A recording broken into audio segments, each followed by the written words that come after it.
Welcome to Navins. This is Navin Cedar at Starwood Towers.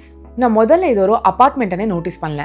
First ஃப்ளோர்லே ரிலாக்ஸிங்காக greenery podium, மேசிவான club house with roof top pool, gym, gaming zone and dedicated work ஸ்பேஸ்னு நிறைய amenities ஒரே இடத்துல இருக்கு.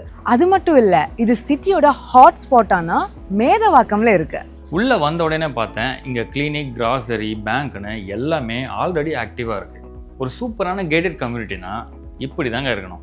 சென்னையில் இப்படி ஒரு ப்ரீத்திங் ஸ்பேஸ் ரொம்ப ரேர் தான். ஆமாம், இங்கே 3BH LK ஆப்ஷன்ஸ் கூட இருக்குது. Yoga corner, studio space, kids ரூம்னு இந்த இடத்த எப்படி வேணாலும் மாற்றிக்கலாம்ல. ப்ரைம் லொக்கேஷனான radial road, Tambaram Velachery road, Kilambakkam bus டெர்மினஸ்னு எல்லாமே ஈஸி ரீச்சில் இருக்கிற மாதிரி ஸ்பாட்டில் இருக்குது. இப்போவே நவீன் செடார் அட் ஸ்டார்வுட் டவர்ஸை விசிட் பண்ணுங்க. உடனே உங்கள் ஃபியூச்சரை பிளான் பண்ணுங்க.